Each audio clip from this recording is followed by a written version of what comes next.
अस्सलाम वालेकुम व्यूअर्स, मैं हूं एडवोकेट अली हैदर और आप देख रहे हैं मेरे यूट्यूब चैनल लॉ टाइगर्स। आज का हमारा टॉपिक सीआरपीसी के हवाले से section 88 of CrPC about attachment of property.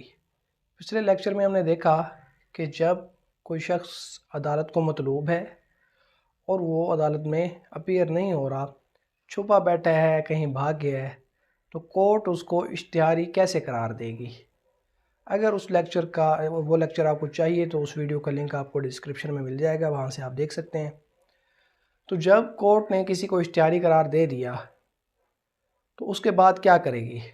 उसके बाद कोर्ट ने उसकी प्रॉपर्टी को अटैच करना है, उसकी जायदाद को कुर्क कर लेना है, उसकी जायदाद पर कब्ज़ा कर लेना है जब उसको इश्तिहारी करार दे दिया गया, क्योंकि वो कोर्ट को मतलूब है और कोर्ट में अपीयर नहीं हो रहा, तो कोर्ट ने उसकी जायदाद को कुर्क कर लेना है, उसकी प्रॉपर्टी को अटैच कर लेना है। तो आज का लेक्चर इस बारे में है कि प्रॉपर्टी को अटैच किस तरह किया जाएगा, और ये सारी हेडिंग्स हैं कि कब अटैच किया जाएगा, टाइम फॉर द अटैचमेंट क्या है, जुरिस्डिक्शन क्या होगी इसके लिए प्रॉपर्टी अटैच करने के लिए, ठीक है, और कौन सी प्रॉपर्टी अटैच हो सकती है, सेल भी कर सकती है अदालत प्रॉपर्टी को या नहीं, तो कोई बंदा क्लेम्स या ऑब्जेक्शंस भी कर सकता है या नहीं।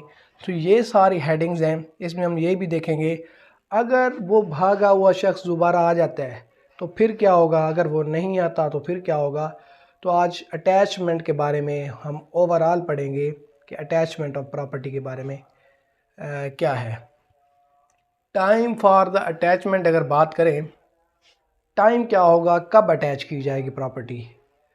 जब कोर्ट ने किसी शख्स को इश्तिहारी करार दे दिया, ठीक है, प्रोक्लेमेशन ऑफ एब्सकॉन्डिंग पर्सन कर दी, तो सेक्शन 87 के तहत उसके बाद किसी भी वक्त कोर्ट उसकी प्रॉपर्टी को अटैच कर सकती है, ठीक है।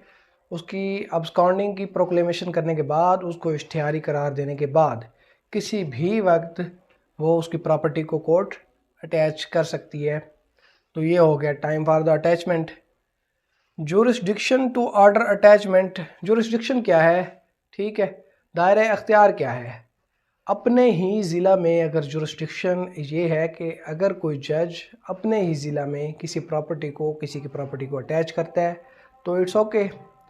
लेकिन अगर कोई ऐसी प्रॉपर्टी है, कोई प्रॉपर्टी उस जगह पे है जो उस ज़िला में नहीं है, किसी और ज़िला में, किसी और डिस्ट्रिक्ट में है वो प्रॉपर्टी, तो फिर उस डिस्ट्रिक्ट का जो सेशन जज होगा उससे पहले अलाउंस लेना पड़ेगी, ठीक है। उससे अलाउंस लेकर फिर जो है उस प्रॉपर्टी को अटैच किया जा सकता है। अदरवाइज़ जो जुरिस्डिक्शन है वो एक डिस्ट्रिक्ट है, डिस्ट्रिक्ट के अंदर किसी भी प्रॉपर्टी को अटैच किया जा सकता है। अगर प्रॉपर्टी डिस्ट्रिक्ट के बाहर अटैच करनी है तो फिर उसका जो सेशन जज होगा उससे इजाज़त लेना होगी। Property which can be attached, कौन सी प्रॉपर्टी अटैच्ड की जा सकती है, ठीक है, किस प्रॉपर्टी को। प्रॉपर्टी मूवेबल हो या इमूवेबल हो, किसी को भी अटैच किया जा सकता है, दोनों को भी अटैच किया जा सकता है, ठीक है। और अगर कोई बंदा, किसी की प्रॉपर्टी नहीं है लेकिन कोई मलकियत ही नहीं है, लेकिन उस शख्स का जो पर्सन अब्सकॉन्डिंग है उसका कोई राइट है, ठीक है, किसी प्रॉपर्टी में उसका कोई राइट है, तो फिर उस राइट को भी सीज कर लिया जाएगा, ठीक है। लेट्स से अगर किसी की प्रॉपर्टी नहीं है लेकिन उसके पास राइट या पावर है, उसको वो बेच सकता है किसी और के ब्याह पर, तो उसका जो वो राइट है उसको भी सीज कर लिया जाएगा जबकि वो उसकी प्रॉपर्टी नहीं है। सेल ऑफ प्रॉपर्टी की बात करें तो ऐसी प्रॉपर्टी जो पेरिशेबल है, ठीक, पेरिशेबल मतलब पेरिशेबल इन नेचर है, नेचुरली कोई चीज़ ऐसी है कि वो नेचर के साथ टाइम फॉर टाइमिंग वो ख़त्म हो जाएगी, ठीक है, डिस्पोज ऑफ हो सकती है, तो उसको कोर्ट सेल कर सकती है। या फिर लाइव स्टॉक है तो लाइव स्टॉक का क्या करे कोर्ट, ठीक है। मूवेबल और इमूवेबल प्रॉपर्टी का तो चलो कुछ हो सकता है, जो लाइव स्टॉक है उसको कोर्ट क्या करेगी, उसके लिए रिसीवर भी नहीं मुकर्रर हो सकता, ठीक है, तो उसको सेल कर सकती है। लाइव स्टॉक हो गया या ऐसी चीज़ें जो पेरिशेबल इन नेचर हैं उसको कोर्ट सेल कर सकती है। क्लेम्स एंड ऑब्जेक्शंस की बात करें, जब किसी की प्रॉपर्टी को अटैच किया जाता है तो फिर लेट से कोई और लोग आ जाते हैं, कहते हैं जी ये प्रॉपर्टी तो हमारी है, या हमारा भी इस प्रॉपर्टी में कोई हिस्सा है, या हमारा कोई राइट है इस प्रॉपर्टी में, वो क्लेम कर देते हैं या कोई ऑब्जेक्शन लगाते हैं इस चीज़ पर, तो उनको इजाज़त है, वो ऐसा कर सकते हैं with in the 6 months of attaching. ठीक है, जब प्रॉपर्टी को अटैच किया गया उसके बाद 6 माह तक कोई भी शख्स आकर क्लेम या ऑब्जेक्शन कर सकता है। ठीक है, कि उसका कोई राइट था, वो तो बाद में है जो भी प्रूव होगा, लेकिन क्लेम या ऑब्जेक्शन हो सकता है उस प्रॉपर्टी पर। Procedure when absconder appear.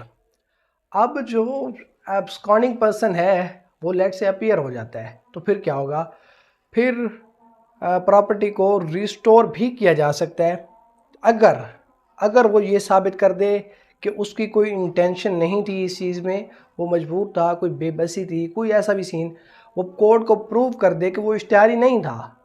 ठीक है, ऐसी सूरत में उसकी प्रॉपर्टी को रिस्टोर भी किया जा सकता है अगर वो 2 साल के अंदर अंदर आकर ये चीज़ प्रूव करेगा, कोर्ट को सेटिस्फाई करेगा, फिर इसको रिस्टोर किया जा सकता है। When absconder person does not appear, अगर वो अपीयर नहीं होता तो उसकी प्रॉपर्टी को डिस्पोज ऑफ कर दिया जाएगा, सिंपल। रेस्टोरेशन ऑफ प्रॉपर्टी की बात करें, वही मैं पहले बता चुका हूँ, अगर कोई शख्स प्रॉपर्टी अटैच होने के 2 साल बाद, 2 साल के अंदर अंदर, ठीक है, वो बंदा अपीयर हो जाता है और कोर्ट को ये प्रूव कर देता है कि वो एब्सकॉन्डर नहीं था, वो इश्तिहारी नहीं था, उसकी ये अटेंशन नहीं थी, वो भागा और छुपा हुआ नहीं था, वो कोई बेबस था, मजबूर था, जब वो कोर्ट को सेटिस्फाई कर देगा तो ये 2 चीज़ें हो गई। एक तो वो ये प्रूव करेगा कि वो भगोड़ा नहीं था, वो एब्सकॉन्डिंग पर्सन नहीं था, दूसरा कोर्ट को सेटिस्फाई कर दे, कोर्ट की सेटिस्फेक्शन हो जाए, ऐसी सूरत में रेस्टोरेशन ऑफ दैट प्रॉपर्टी भी हो सकती है।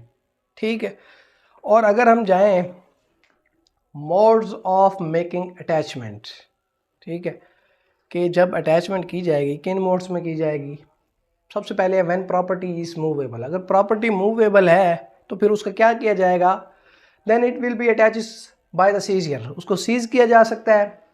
By appointment of receiver, receiver appoint किया जा सकता है। रिसीवर एक ऐसे शख्स को कहते हैं जो जिसको अपॉइंट किया जाएगा कि आप लेट से किसी की ज़मीन है, ठीक है, अब उसको कर्क कर लिया गया है, कोर्ट ने उसको कर्क कर लिया, कोर्ट ने उस पर रिसीवर लगा दिया कि आपने इस ज़मीन की देखभाल करनी है, ठीक है, इसका आपने जो मुनाफा आएगा, जो बेनिफिट होगा, जो प्रॉफिट होगा, उसका हिसाब किताब कोर्ट को देना है और ये निज़ाम चलाना है, तो वो शख्स रिसीवर कहलाता है। तो रिसीवर की अपॉइंटमेंट भी की जा सकती है, ठीक है, कि आप इस प्रॉपर्टी के रिसीवर हैं।